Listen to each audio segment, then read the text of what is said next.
people are going to need literally like a case of beer or something for this drinking game. So just thinking what word or phrase to use. Bob obviously will be waiting with bated breath for this. Let's use the phrase shared future for our drinking game, which can be engaged in with non-alcoholic beverages if you happen to be in a teetotal family or indeed somewhere in West Asia watching. So please don't take offense. This means that you'll have a massive sugar high if you drink like 100 cans of Coca-Cola during the reading of this position paper. So it is the position paper of the People's Republic of China for the Summit of the Future starting on Sunday at the 79th session of the United Nations General Assembly, which started this week. Okay. Note, Biden will be speaking during this, as will Zelensky. And Zelensky, who really wants to eke as much publicity out of this as he possibly can, won't be speaking once. He'll actually be speaking 3 times at the United Nations. Okay, you're going to have to enlarge this a little bit, otherwise I'm going to get blind. Is that as large as you can get? Sam? Sam, can you still hear me? That's pretty large. Let's see. Yeah, to make it fit on one page, that's as large as I can get. Just go one bit, so you get rid of the paragraphs, the white on the other side of the paragraphs, because otherwise it's literally impossible for me. Oh, and now, see, this is a problem with the Chinese document. It's freezing up my my browser here. Okay, if you can try rebooting that, because otherwise this is going to drag on into Saturday. There we go. Yeah, it's not going to. Okay, so it's not going to work. We gotta. This is large as it can get. I'm going to read off the other version of the document that I have here. Okay. And then you'll have to follow with me and just scroll as I'm reading so that people can follow us. Okay. So you have to pay attention to what I'm reading because you'll need to move. Sure. Your thing. I'm just scrolling all the way to the beginning. Okay, here we go. So this was put out yesterday. I was the first person to retweet it. I read it immediately. It takes about 30 minutes to go through if I don't comment on it too much. It is significant. I then went back and compared it to the previous document that we'd done a documentary about, because I noticed that it had 5 key points and the other one had 5 implementation points. And I wanted to be certain that we weren't going to duplicate. And I have compared the 2 documents and they don't. So don't think that this is a duplicate of what we did last weekend. Okay. So the kindly folks at the Chinese Foreign Ministry say today, changes unseen in a century are unfolding at an accelerated pace, and the world has entered a new period of turbulence and transformation. With intertwined traditional and non-traditional security issues and sluggish world economic recovery, humanity is facing unprecedented challenges. Yet the overall direction of human development and progress will not change the overall dynamics of world history moving forward amidst twists and turns, which will not change. And the overall trend toward a shared future, there you go, number 1, for the international community will not change. Just in case you're just joining us, each time I say shared future, you are invited to consume a beverage of your choice. It's the only way we can get through these documents. The tide of the times towards peace, development, cooperation, and mutual benefit is unstoppable. And the historical content of the historical current of world multipolarity and economic globalization is irreversible. This year marks the 75th anniversary of the founding of the People's Republic of China. Over the past 75 years, China has unswervingly, and I would invite Mercurius to find us the Chinese character for unswervingly, if she has nothing else to do this weekend. China has pursued peaceful development and made important contributions to world peace.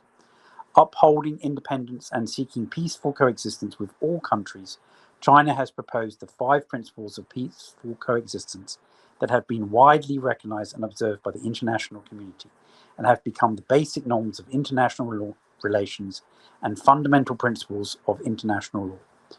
Committed to its foreign policy goal of safeguarding world peace and promoting common development, China has actively advanced world multipolarity and democracy in international relations, unequivocally opposed hegemonism, which is the United States, unequivocally opposed hegemonism and power politics, and worked to make the international order more just and equitable. In the new era, faced with the major question of our times, i.e., what kind of world to build and how to build it, it's a pretty big question, to which obviously the answer is 42, right? China has given its answer. Building a community with a shared future, budding number 2, for mankind. The goal of building a community with a shared future for mankind is to build an open, inclusive, clean, and beautiful world of lasting peace, universal security. That's a phrase that they've just added in the last 7 days, universal security, and shared prosperity. The pathway is promoting global governance that features extensive consultation and joint contribution for shared benefit. The guiding principle is to apply the common values of humanity, and the basic underpinning lies in building a new type of international relations. The strategic guidance comes from the implementation, not the concept, the implementation of the Global Development Initiative, the Global Security Initiative, and the Global Civilizational Initiative that we here at Weaponized News have gone over in excruciating detail, even though the last concept paper for the GCI was over 27,000 words long. Okay, that really was going beyond the Call of Duty. And the platform for action is the high quality Belt and Road Cooperation. That's obviously the Belt and Road Initiative. And those are the 4 pillars or legs of the chair upon which Chinese foreign policy rests. On this basis, China will work with countries of the world to meet challenges, achieve prosperity for all, and facilitate the move toward a brighter future of peace, security, prosperity, and progress in the world. As they would say in Animal House, free beer for every fraternity. Right? China is building a great modern socialist country in all respects and advancing the great rejuvenation. So it's almost like they're making China great again, right? Of the Chinese nation on all fronts through the Chinese path to modernization. China will continue to uphold the independent foreign policy of peace, striving for building a community with a shared future for mankind, champion the common values of humanity, and implement the GDI, GSI, and GCI. It will advocate for an equal and orderly multipolar world and universally beneficial and inclusive economic globalization, and work with all countries to realize global modernization following the principles of self-confidence and self-reliance. Those are new phrases.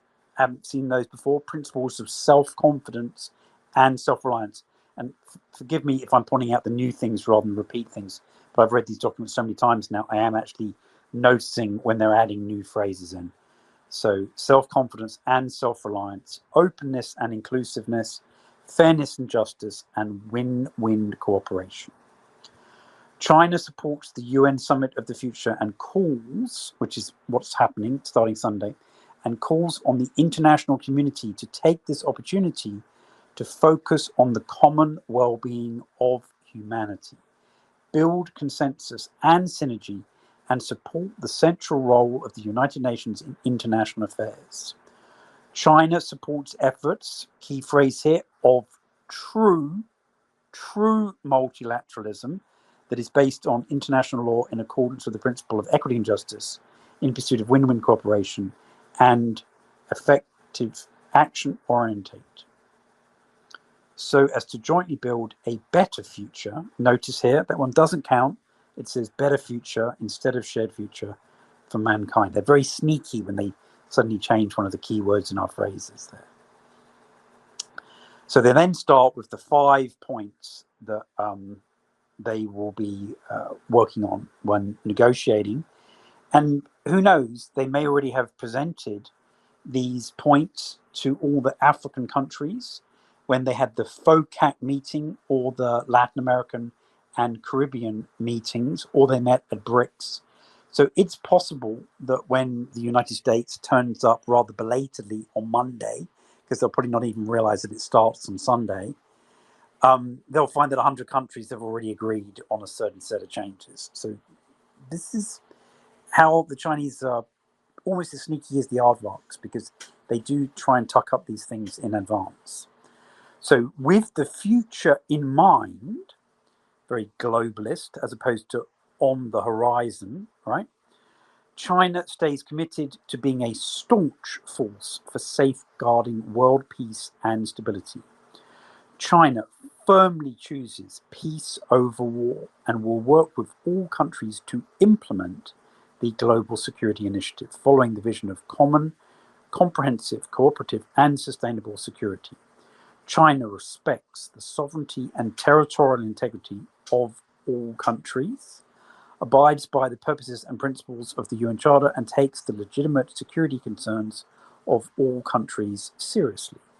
China will promote peaceful settlement of differences and disputes among countries through dialogue and consultation, maintain security in both traditional and non-traditional domains, and shoulder its due responsibility as a major country in tackling global security challenges, which is exactly what the relatively new Chinese defense minister called upon all other major countries to do when he addressed that conference a week ago. China has stayed an important and constructive force for peace and stability in the Middle East, otherwise known as West Asia. It has pushed for the historic reconciliation between Saudi Arabia and Iran, facilitated the internal reconciliation among Palestinian factions. And obviously we played the clip from Life of Brian to show how that factionalization has been ongoing for approximately 2,000 years, and worked tirelessly to stop the fighting in Gaza. China firmly supports the Palestinian people's just cause of regaining their legitimate national rights, and supports the Palestinian people's pursuit of a greater internal unity and an independent state of Palestine that enjoys full sovereignty based on the 1967 borders and with East Jerusalem as its capital. China supports Palestine's full UN membership and calls for the convening of a more broad-based, authoritative and effective international peace conference to work out a detailed timetable and roadmap for implementing the two-state solution, and to push for a comprehensive, just and lasting settlement of the Palestinian question at an early date, so that Palestine and Israel can live side by side in peace. Okay, it's quite a big policy statement just there alone. On Ukraine, China has followed an objective and impartial position and maintained that the sovereignty and territorial integrity of all countries should be respected. The purposes and principles of the UN Charter observed the legitimate security concerns of all sides taken seriously, and that all efforts conducive to a peaceful settlement of the crisis should be supported. China has issued its position on the political settlement of the Ukraine crisis and carried out shuttle diplomacy to promote peace talks. China and Brazil have jointly issued a 6-point consensus. And by the way, those 6 points their policy position on the political settlement, they have all been rejected by Ukraine, which has also rejected the 10 or 11 point peace plan from the African Union as well. China calls on all the relevant parties to observe the principles for de-escalating the situation, create conditions for the resumption of direct talks, which obviously Zelensky has banned by decree. He said that nobody in the Ukrainian government can talk with anyone from the Russian government, until the realization of a comprehensive ceasefire, increase humanitarian assistance, oppose the use of weapons of mass destruction, oppose attacks on nuclear power plants, which appears to have been the goal for the Ukrainians when they went into the Kursk Oblast, and also oppose attacks on other peaceful nuclear facilities and protect the stability of global industrial and supply chains. China will continue to work in its own way and play a constructive role for the political settlement of the Ukraine crisis. China has remained committed to preserving the peace, stability, and lasting security in the Korean Peninsula, and is encouraging talks to establish a peace mechanism on the peninsula. The root cause, in their opinion, of the intractable situation on the Korean Peninsula is the Cold War vestiges and lack of trust among the parties. Note, that was exactly what Kurt Campbell was saying when he was speaking yesterday, that we were one of very few organizations that reported on in detail, when he said that China now represents a greater threat to the United States than Russia ever did, even at the height of the Cold War I. Maintaining peace and stability on the peninsula serves the shared interests of all parties and meets the wide expectation of the international community. China values the UN's role on this issue and will work with the international community to play a constructive role in the political settlement of the issue with a dual-track approach and under the principle of phased and synchronized steps. China supports Afghanistan in following sound policies, prioritizing development, combating terrorism resolutely, and developing friendly relations with its neighbors. Interesting enough, on Wednesday, 2 days ago, Lavrov was interviewed by Sky News Arabia, and he did quite mock how long, how much, and the manner of the withdrawal for the United States from Afghanistan. They want to uphold the Afghan-led, Afghan-owned principle to increase engagement dialogue with Afghanistan in a constructive way, provide more humanitarian and development assistance, and support Afghanistan in independently exploring a development path that meets its people's expectations and the call of the times, and in achieving peace, stability, and development at an early date. It would be nice if they would allow women to go to school. Then that might actually help their development quite a lot. China strongly condemns terrorism and extremism in all their forms. It supports the UN's central role in coordinating the international counter-terrorism cooperation and supports the full implementation of the UN Global Counter-Terrorism Strategy. China opposes associating terrorism and extremism with any particular country, ethnic group, or religion, opposes applying double standards on counterterrorism, and opposes using the issue of counterterrorism as a political tool. The international community should join forces to address the new threats and challenges posed by the abuse of emerging technologies by terrorists, and support developing countries in building their capacity to fight terrorism and radicalization, so as to eradicate the breeding ground of terrorism. Now, that issue is actually one of the focal points of BRICS and SCO at the moment, counter-terrorism. That's the one thing that all of those governments seem to be able to rely really strongly upon.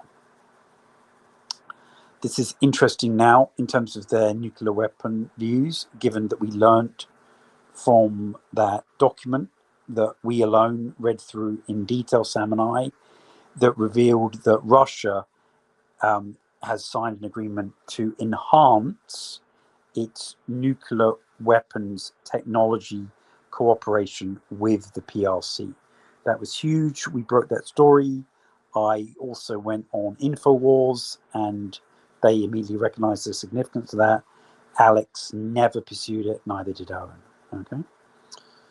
Though there is interesting news, actually, that the InfoWars bankruptcy trustee had almost agreed the sale of the business as a going concern, lock, stock, and two smoking barrels, as the movie title goes. And the Department of Justice has now intervened, proving, at least as far as Alex is concerned, that they were behind the shutdown goal for InfoWars all along, and they don't want them sold as a going concern, which would mean that broadcasting would continue essentially uninterrupted. They really want to see like individual chairs, tables, computers, monitors, Alex inflatable doll, all that kind of stuff sold off bit by bit to break up the organization rather than it be sold as a going concern, it would appear. China maintains that nuclear weapon states should abandon nuclear deterrence policies based on the first use of nuclear weapons. So basically they're attacking the American policy, which it's a little bit wrong to say that it's based upon that, but allows for the first use of nuclear weapons. So not second strike, but first strike. China commits to the policy of no first use of nuclear weapons, supports negotiating and signing a treaty or issuing a political statement on mutual no first use of nuclear weapons, and strongly calls for the conclusion of an international legal instrument on assurances for not using or threatening to use nuclear weapons against non-nuclear weapon states and nuclear weapon-free zones. ASEAN is supposed to be a nuclear weapon-free zone. Okay, that's the 10 Southeast Asian countries. Nuclear disarmament should follow the principles of maintaining global strategic stability and undiminished security for all, and proceed in a gradual manner, which is ironic since China is in a crash program to build hundreds more nuclear weapons right now. Countries with the largest nuclear arsenals, so that would be America and Russia, should earnestly fulfill their special and primary responsibilities in nuclear disarmament and continue to make further substantial and substantive cuts to their nuclear arsenals in a verifiable, irreversible, and legally binding manner so as to create conditions for achieving the ultimate goal of general and complete nuclear disarmament. China stands ready to work with the international community to jointly strengthen global biosecurity governance. Some people might find that point somewhat ironic. Improve international institutions and rules on biosecurity, somewhat once again after the horse has bolted from the barn. In particular, to enhance the universality, authority, and effectiveness of the Biological Weapons Convention, and ensure the compliance of countries' biological activities with the BWC through concrete measures, whilst at the same time effectively safeguarding the legitimate rights of developing countries for the peaceful use of biological technologies. China is committed to upholding the authority and effectiveness of the Chemical Weapons Convention and urges Japan to speed up the destruction of abandoned chemical weapons in China in order to achieve the goal of a world free of chemical weapons at an early date. China upholds the CWC as a guideline for properly settling hotspot issues concerning chemical weapons. It opposes politicization and promotes international cooperation on the peaceful uses of chemistry. Okay, so just so we understand how we're going on there, that was point 1 of 5. Right. So point 2, once again, with the future in mind, not on the horizon, as the Foresighting Institute would normally do. China stays committed to providing impetus for common development. China is committed to its fundamental policy of opening to the outside world and pursues a mutually beneficial strategy of opening up. It strives to create new opportunities for the world with its own development and to contribute to its share to building an open global economy that delivers greater benefits to all peoples, basically growing the pie. China works together with countries around the world to implement the Global Development Initiative under the principles of development as a priority.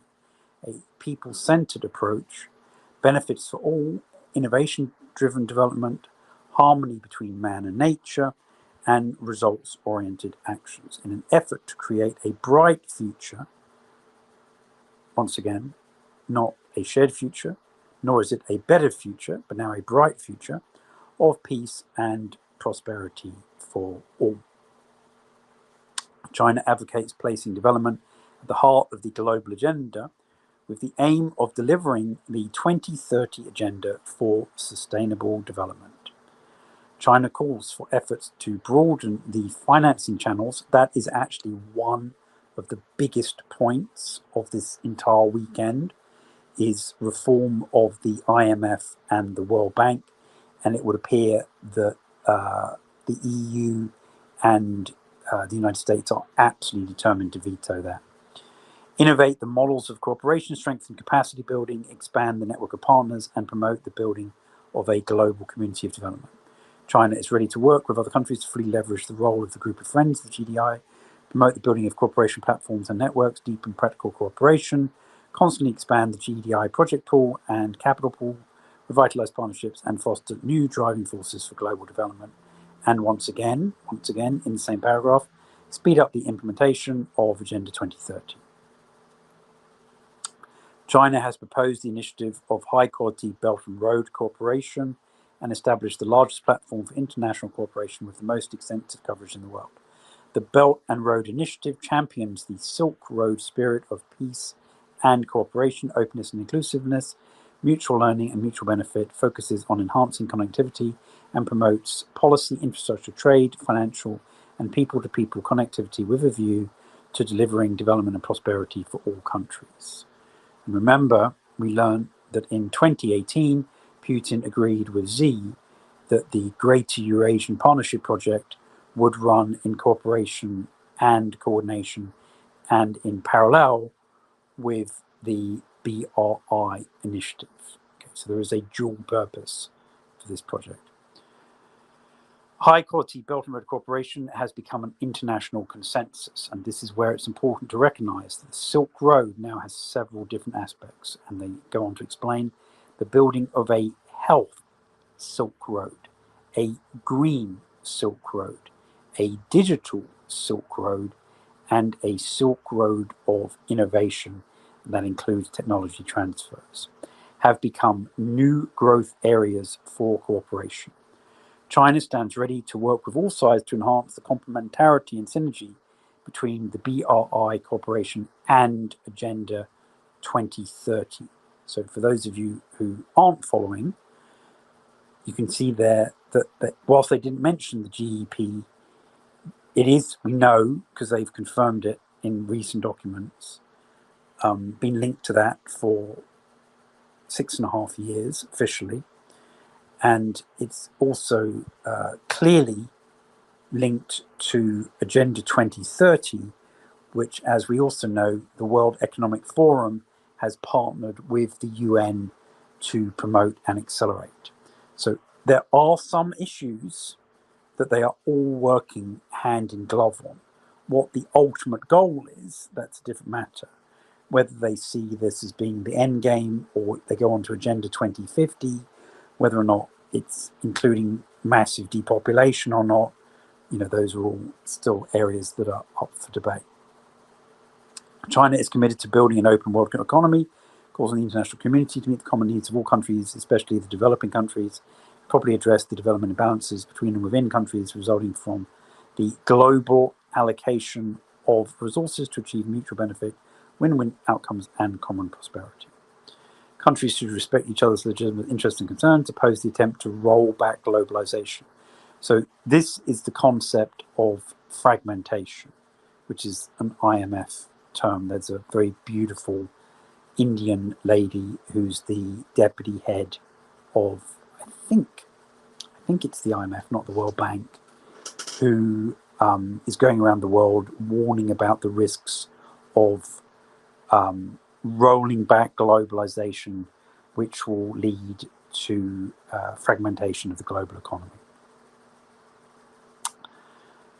So China opposes attempts to roll back globalization and abuses of the concept of security, and opposes all forms of unilateralism as opposed to multilateralism and protectionism. It is necessary to promote trade and investment liberalization and facilitation, keep global industrial and supply chains stable and unimpeded, overcome the structural problems hindering the healthy development of the world economy, and to make economic globalization more open, inclusive, balanced, and beneficial to all. Adhering to the principle of sincerity, real results, amity, and good faith, and the right approach to friendship and interests, and the spirit of the, here we go, the China-Africa Friendship and Cooperation. China is committed to strengthening solidarity and cooperation with African countries. This is literally following on from FOCAC 2 weeks ago. And supporting them in seeking African solutions for African problems and speaking in one voice to play a bigger role in international affairs. Which is the other big point of this meeting, is to try and reform the United Nations Security Council. And the proposal that even America appears to have suggested is for Africa to get 2 permanent seats on the UN Security Council in addition to the other 5 permanent members, but they wish to see those without veto powers. They're also willing to see India become a permanent member, but once again, they don't want them to have veto powers. And so those are a subject of great disagreement at the moment. China firmly supports African countries in independently exploring paths to modernization suited to their respective national conditions and keeping their future firmly in their own hands.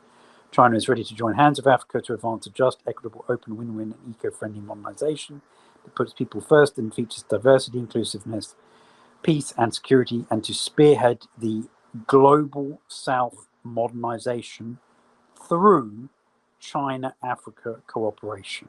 And when they say through, they ideally would like that to be through exclusively China-Africa cooperation. China will work with African countries to implement the outcomes of the Beijing summit on the Forum of Africa-China cooperation, deepen experience sharing on national governance, improve Africa's capacity to independently safeguard peace and achieve development, and further deliver on the outlook for peace and development in the Horn of Africa. Jointly build on a all-weather China-Africa community for a shared future. I'm sorry it took so long, Bob. I believe that's number 7, for the new era. Even I was getting thirsty at that point. China is a doer when it comes to climate governance. As the world's largest developing country, China has adopted a national strategy of meeting the climate challenge despite all difficulties in its economic and social development. China is working towards the goal of carbon peak and carbon neutrality with a 1+N policy framework. China is boosting new energy and has established the world's largest clean power supply system. China's clean technologies and products have enriched global supplies and made it possible for renewable energy to be used on a large scale worldwide, making significant contributions to the global efforts against climate change and green and low carbon transition. China is ready to work with all parties to further deepen green and low carbon cooperation and facilitate the full and active implementation of the Paris Climate Change Agreement, ideally with Europe and America committing suicide first, and jointly contribute to global sustainable development. China supports UN agencies in leveraging their professional expertise and coordinating role in food security. It's very important to realize that security isn't just military, it's food, water, energy, and many other aspects as well, cyber and climate. To mobilize scaled up assistance from the international community, developed countries in particular, to meet the pressing needs of people in relevant countries, the relevant developing countries. The international community needs to step up cooperation to ensure a fair, equitable, sustainable, and stable order for agricultural trade, avoiding politicizing and weaponizing food security issues. That's all got to do with the Black Sea Grain Initiative. Greater support should be given to developing countries, especially the most vulnerable ones, to help them advance capacity for food security. Once again, common thread here. With the future in mind, China stays committed to advancing interactions among civilizations for their greater progress. China advocates that all countries champion humanity's common values of peace, development, fairness, justice, democracy, and freedom, and jointly implement. Can't emphasize enough how important this word implement is at this point. There's a big shift to implementation now. The Global Civilization Initiative, respecting the diversity of civilizations, valuing the inheritance and innovation of civilizations. And this ties in with the Russian and Dugin concept of civilizational states, of which he claims there are currently 7 in the world. And let cultural exchange transcend estrangement, mutual learning transcend clashes. That literally means the clashes of civilizations, right? And coexistence transcend feelings of security for further progress of civilizations. This is the point we made at the time. The US got completely and totally blindsided by this next issue coming up. The 78th session, which is the previous session of the UN General Assembly, adopted by consent, which was true. It was absolutely incredible that nobody wised up to this.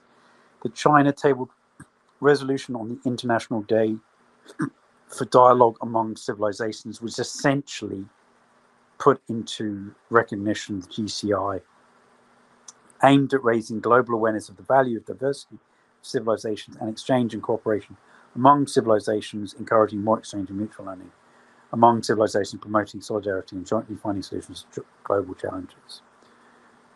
China is ready to implement the UN General Assembly resolution on that issue, together with the international community, which they would be because it's literally their policy. Strengthen international people-to-people and cultural exchange and cooperation, and make unremitting efforts for the further exchange, mutual learning, and common progress of civilizations. China has actively participated in global human rights governance, launched a series of initiatives in such fora as the Human Rights Council, and conducted constructive exchanges and cooperation with the UN human rights mechanisms, including the Office of the High Commissioner for Human Rights, OHCHR, who was Volker Turk, that I mentioned, who addressed the UN Security Council and accused the Aardvarks of committing even more war crimes. So China's working with them. The Special Procedures and Human Rights Treaty bodies. Human rights for all is a shared pursuit of humanity. The right to development is a basic human right of paramount importance, and economic and social and cultural rights should be accorded enough attention. Now, it should be mentioned that all of those issues are part of what they call the triad of universal human rights, but they're not universal because at least one of the 3 treaties America hasn't even signed, let alone ratified. That's the one that says that housing and health care and access to food and clean water are universal human rights. One would have thought that's pretty non-controversial, but America refused to sign those because they don't want, and haven't wanted for the last 60 years, universal health care or the right to public housing. It's shocking that America is one of very, very few civilized nations in the world that haven't signed up to those. And even the one on social, political, and cultural rights that we did sign up to, we opted out of, I think, 17 key paragraphs. In advancing human rights, countries should put people front and center, make the protection of people's rights and interests their starting point and ultimate goal, and keep making efforts to resolve the most practical problems that are of the greatest and most direct concern to the people, so that people can lead a good life. We must ensure our people's right to run countries, safeguard people's democratic rights, fully inspire their motivation, initiative, and creativity, so that the people are the chief participants, promoters, and beneficiaries in human rights advancement. One can take a view on whether or not China is doing what they say, but certainly it's a wonderful sounding plan. Promoting and protecting human rights requires concerted effort of the international community. China believes that human rights should be safeguarded through enhancing security. It's important to respect the sovereignty and territorial integrity of all countries, jointly follow a path of peaceful development, and create a peaceful environment for the realization of human rights. Human rights should be advanced through development. It is important to make development more inclusive, universally beneficial, and sustainable, and make sure that development is for the people and by the people. That almost sounds like the US Constitution, right? And that its fruits are shared amongst the people. Human rights should be facilitated through cooperation. It is important to engage in human rights exchange and cooperation on the basis of mutual respect, inclusiveness, and equality, learn from each other, build progress, and jointly pursue human rights progress. Now, I'm sure many of our audience are like crazy, super skeptical, like Sam. We have to all address him as Miss Skeptical, since that's how he is identified, apparently. And but you can imagine all the human rights organizations just loving this stuff they're putting out. Promoting and protecting human rights is a shared cause for humanity. International human rights should be handled through joint consultations. While countries, they're really making that point of consultations. The joint human rights governance system should be jointly developed by all countries. Human rights should be shared by all people around the world. The Human Rights Council and other UN human rights bodies should be platforms for dialogue and cooperation, not places for confrontation and pressuring. Ironically, the places that there is the most confrontation and pressure is actually in regard now to the aardvarks, with their kind of genocide and apartheid and racial discrimination. Principles of the United Nations Charter should uphold the principles of impartiality, objectivity, non-selectivity, non-polarization, constructive dialogue and cooperation with member states, respect the sovereignty of all countries, and perform within their mandate in an objective and impartial manner. Then this is another big point here that the Russians are really pushing as well for this weekend and Monday and Tuesday. The underrepresentation of developing countries in the staff composition of human rights bodies should be changed as soon as possible. It's not just the human rights bodies, it's actually the UN Secretariat as well, and many other organizations. There is no one-size-fits-all model for promoting and protecting human rights. Countries vary in historical background, cultural heritage, social system, and level of socio-economic development. So they're basically saying that one person, one vote, democracy, and capitalism are not necessarily the paths that individual countries will choose. They need to combine the principle of the universality of human rights with their national conditions and find traditions and cultures and advance human rights in the light of national realities and the needs of their people. So this is where you get this socialist concept of collective human rights as opposed to universal human rights. They should not be politicized or used as a tool. Double standards should be rejected, and still less should human rights be used as an excuse to interfere in other countries' internal affairs, which ironically is the exact purpose of the Genocide Convention, or encircle and contain other countries as they pursue development. And notice this encircling and containment of other countries is exactly what China is complaining about the hegemon doing by forming, as Lavrov said on Wednesday, the quads and troikas within the Indo-Pacific region. Okay. China is committed to protecting the rights and interests of women and children, not so much in Afghanistan, and to promote their development. Fourth World Conference on Women was held in Beijing in 1995, was a milestone in the promotion of gender equality around the world. The Beijing Declaration and Platform for Action adopted at that conference have become guiding documents for the global cause of promoting women's development. Once again, really appealing to the women of the world as represented this coming weekend. China has proposed that a global leaders meeting on gender equality and women's empowerment be convened in 2025 upon the 30th anniversary of the Fourth Global Conference on Women, in order to rally global efforts for continuously implementing the Beijing Declaration and Platform for Action, placing the interests of women and children high on the agenda.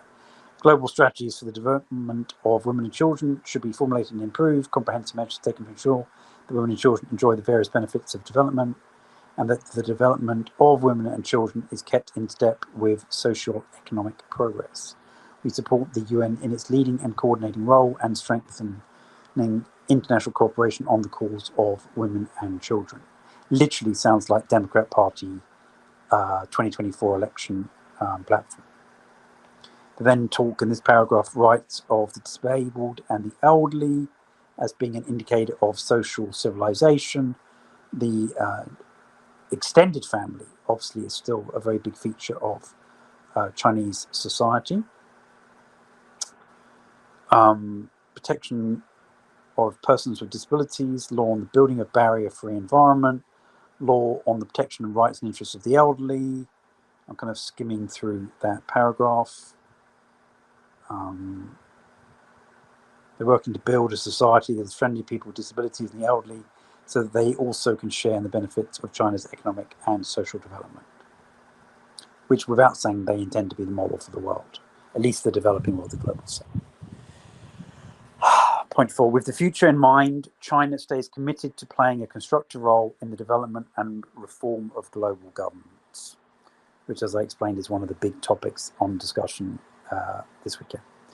China advocates an equal and orderly multipolar world and a universally beneficial and inclusive economic globalization. It believes in equality between countries, big or small, and opposes hegemonism and power politics. It works for greater democracy in international relations, following the vision of global governments featuring extensive consultation and joint contribution for shared benefit. Bob Not shared future. Upholds true multilateralism and defends firmly the UN-centered international system, the international order based on international law and the basic norms of international relations, underpinned by the purposes and principles of the UN Charter. China responds to the common needs of countries in general and developing countries in particular, supports all countries in pursuing development paths suited to their respective national realities, and strives to make global governments more just and equitable. So I'm sure Kamala Harris will love that point. China holds that countries, regardless of size and strength, should be enabled to take part in decision-making, enjoy their rights, and play their roles as equals in the process towards multipolarity. It calls for more efforts to promote democracy in international relations, increase representation and voice of developing countries, reject hegemonism and power politics. China stands firm against Cold War mentality, opposes international ideological bias, rejects unilateralism and protectionism, and objects to bloc formation, fragmentation, and disorder. China is always a member of the Global South and stands with all countries of the South through thick and thin. China believes that it is important for the Global South to maintain independence, which is their defining political feature, undertake the historical mission of development and revitalization, and work together to uphold international fairness and justice, safeguard world peace, and promote common development. China is actively carrying out open and inclusive cooperation with other Global South countries, as President Xi Jinping proposed, and will stay committed to the development and revitalization of the Global South and join other Global South countries in the common pursuit of modernization. The key point there being the common pursuit of modernization. China believes that the reform of the UN should be conducted in a way that is conducive to upholding multilateralism, the role of the UN, increasing the voice of developing countries in international affairs, and boosting the enforcement capacity and management efficiency of the UN agencies. Enforcement is a big buzzword there, because today at the United Nations Security Council, there were many calls for the enforcement of Resolution 2735. So that's basically sending blue helmeted forces into Gaza to enforce, and many were suggesting impose, a ceasefire. It is important to follow the basic principle of equal-footed consultation of the UN and encourage the UN to stand firm for justice, uphold the rule of law, promote cooperation, and focus on real action. China calls for more efforts to improve the international role of law and to give developing countries a greater say in development, interpretation, and application of international rules. And there they are most definitely not talking about the rules-based international order. China supports carrying out necessary and reasonable reform to the Security Council, which, as I've explained, is a big issue for this weekend, and increase its authority and efficiency, enhance the capacity to tackle global threats and challenges, and to enable it to better fulfill its mandate given by the UN Charter. The Security Council should not become a club of the big and the rich. Its reform should help increase the representation and voice of developing countries, redress the historical injustices done to Africa by colonization. They don't say, but that's what they mean, and give more developing countries with independent foreign policies and just positions the opportunity to sit on the Security Council and participate in its decision making. China supports making special arrangements to address Africa's concerns as a priority. The Security Council reform bears on the future of the UN and the fundamental interests of the entire membership. All parties should uphold the role of intergovernmental negotiations on Security Council reform as the main channel following the membership-driven principle, and reach the most extensive political consensus through full and democratic consultation, and seek a package solution to the 5 clusters of key issues related to the reform, one that accommodates the interests and concerns of all parties. China calls on the UN member states to earnestly fulfill their financial obligations stipulated in the UN Charter and pay assessments for both regular budgets and peacekeeping operations in accordance with the capacity to pay principle set forth in the UN General Assembly resolution to support the UN in effectively carrying out its functions. That basically is why America pays the most, because it has the biggest economy by far. So based upon the capacity to pay principle, America is really shouldering a lot of the financial burden of running the United Nations. More importance should be attached to regional representation of the staff of the UN Secretariat and specialized agencies, and effective measures should be taken to further improve the regional balance of the UN staff structure. At the moment, it's believed to be very European-centric, so as to reflect the needs and interests of developing countries and respond fully to the expectations of the international community. China supports comprehensively reforming the international financial architecture. There we go, as I explained, that's the IMF and the World Bank, and increasing the voice and representation of developing countries in international financial institutions, so as to better reflect the changes in the world economic landscape. The international financial system should substantially increase funding support to help developing countries and emerging markets alleviate poverty and address global challenges, and make the utmost efforts to promote development. China supports the New Development Bank, which is the BRICS Bank, the Asia Infrastructure Investment Bank, and other multilateral financial institutions and international organizations in playing a constructive role in enhancing the synergy of macroeconomic policies and preventing systemic economic and financial risks. China calls for strengthening communication and cooperation among mechanisms such as the UN, the G20, the IMF, and World Bank, enhancing macroeconomic policy coordination. China supports boosting the cooperation and financing capacity and efficiency of international financial institutions, and raising the efficiency of using special drawing rights and other reserve assets. Special drawing rights are essentially the IMF reserves, and maintains that multilateral creditors should also participate in debt treatments. When they say treatments, they mean write-offs. China actively participates, and here we get the World Health Organization, in global health affairs, supports the World Health Organization in playing a central and coordinating role in global health governance, and in strengthening cooperation of public health with all sides in an objective, just, and science-based manner.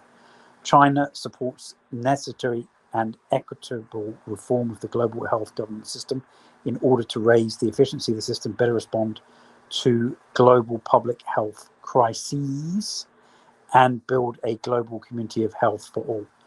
This is a significant point here. China welcomes the adoption of the package of amendments to the international health regulations at the 77th World Health Assembly, which obviously went through, and to continue to play a constructive part in the negotiations of a pandemic agreement.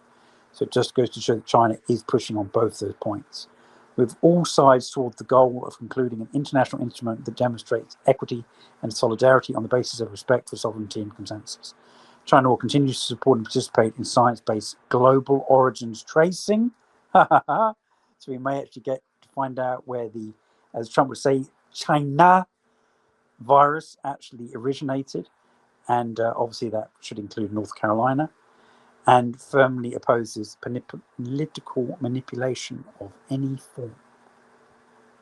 Final point, everyone, including Sam, will be overjoyed to know. With the future in mind, still, China stays committed to harnessing the power of science, technology, and innovation to the benefit of all humanity. The progress and development of science and technology has enriched the denotations and connotations of the concept of international peace and security.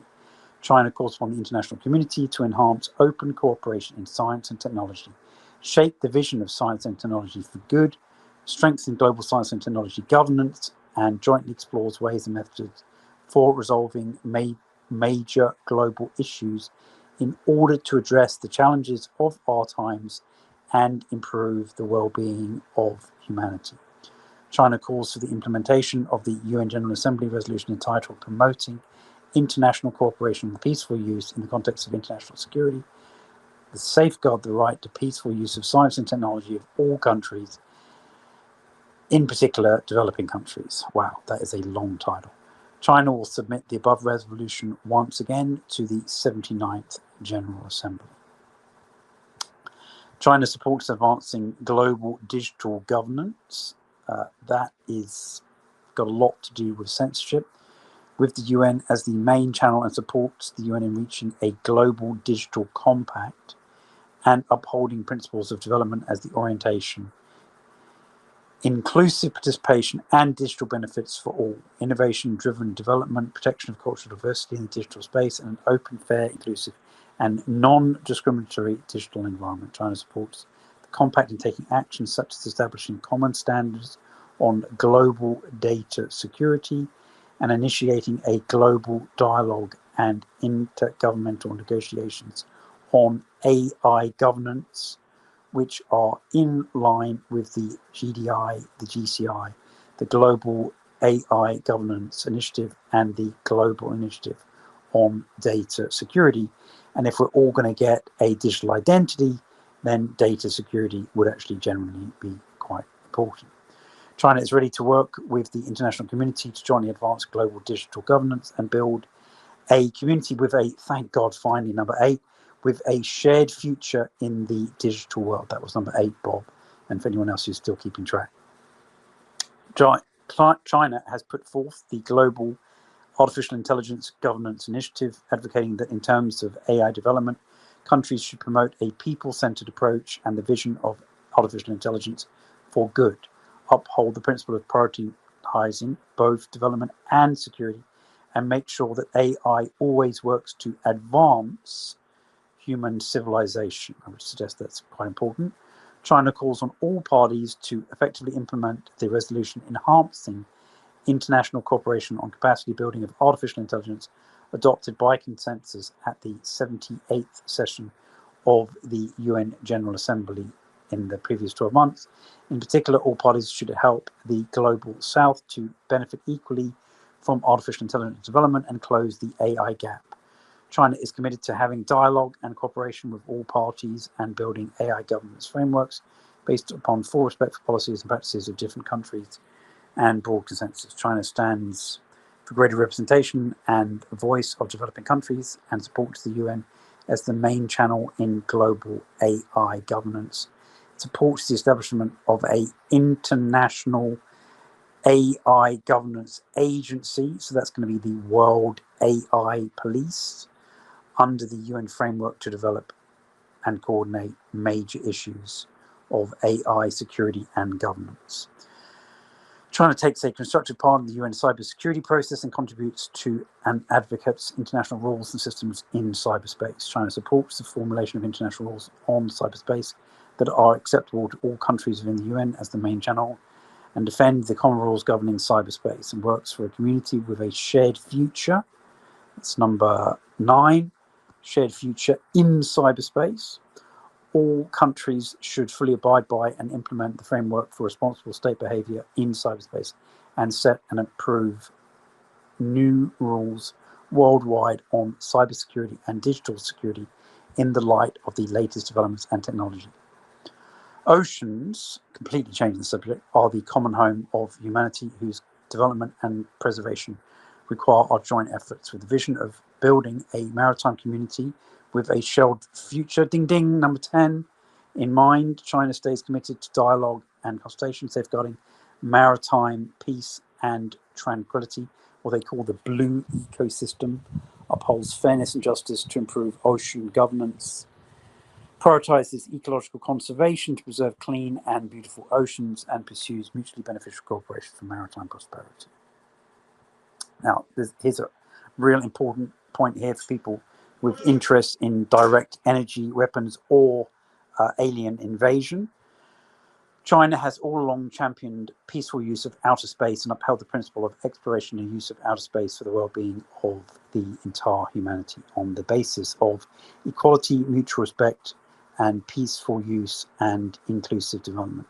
China carries out international cooperation on outer space and opposes weaponization of and an arms race in outer space. China will continue to firmly uphold the international order in outer space with the Outer Space Treaty of 1967 as the cornerstone, and work with peace-loving countries to explore and use outer space resources in a healthy and orderly manner to promote enduring and sustainable outer space activities and to build a community with a shared future, there, number 11, for mankind in outer space. So Musk will be glad to hear that, until he appoints himself as King of Mars. China supports the UN in giving full play to its role as the main platform for global governance and international cooperation for outer space, participates actively in the work of the group of governmental experts on the prevention of an arms race in outer space, and supports an international legal instrument on arms control in outer space through negotiations. Youth account for 1/6 of the global population. They are a driving force for science, tech, innovation, and sustainable development, and a bridge of international solidarity and cooperation. China upholds the vision of prioritizing youth development, believes that it is necessary to act in a responsible manner towards future generations, and strengthen solidarity and cooperation, supports the UN in playing a positive role in jointly promoting the action plan for global youth development to pull strength for youth across the world for sustainable development. This really, really ticks the box and is an outreach to the kind of 16 to 25 market across the world. China's really trying to co-opt the minds of those people. China advocates the vision of putting children first and supports the establishment of a global alliance of child health and development to jointly meet the pressing challenges to children's health, and so as to enable a safe, fair, and healthy life for future generations, and ensure every child's access to sound opportunities for subsistence and development. Okay, we're literally on the final paragraph now. So, as I did when I last did this, I would just ask people, assuming that anybody is still with us. Sam, is there anybody still with us? Looks like there's still some people here. Well, so please just appreciate that I'm about to finish reading out 5,578 words, which is the word count for this document, and as well as doing a drinking game. Simon, we all love the development of one world socialist government. Yeah, that's what these people are advocating, and a lot of people are buying into it. Okay, and as an alternative to the hegemon ruling you at the point of a gun, sounds pretty attractive at this point. So, assuming that nobody else is quite as mad as me to have gone through this sentence by sentence for your edification, please do consider making a small or large contribution for Sam and I's shared future at weaponizednews.com in order that we can continue even finding this information, let alone sharing it with you. Okay? Because no one else is doing this, right? And this isn't some crazy concept paper that is going to be put in the circular bin tomorrow. It's being discussed by the world's youth today and tomorrow at the United Nations, and the leadership of the world's countries will be arguing and bickering about it on Sunday, Monday, and Tuesday. And it may come to naught, but I suspect that at least those three core aspects of AI and internet governance will be agreed upon, along with some more comments on the World Pandemic Treaty. So it's not abstract or philosophical by any means whatsoever. They're literally trying to do this on Sunday, Monday, and Tuesday. So it's not even Agenda 2030, right? It's like agenda this weekend. I mean, I can't make it more relevant than that. So they end up by saying, in quite a powerful paragraph that I've read or shared with several people, and please consider the similarity between this and Lavrov explaining that it will be a long, hard road to create the Greater Eurasian Partnership. The Chinese, in their final paragraph, closing out this epic presentation, say, there are always obstacles on a long and great journey, but we are confident in a future full of glory and hope. So apparently Obama will be living with them.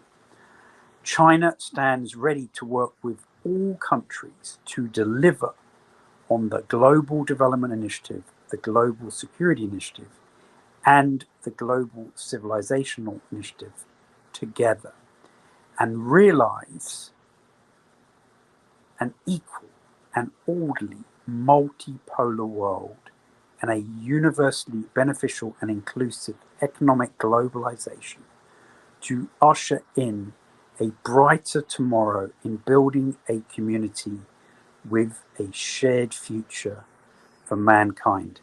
And damn, did I need that 12th drink. So in case anybody's lost count and you want to catch up, that was 12 occurrences of shared future, which was our drinking game phrase for tonight. And thank you everyone who did decide that knowing how China is going to rule the world was of interest.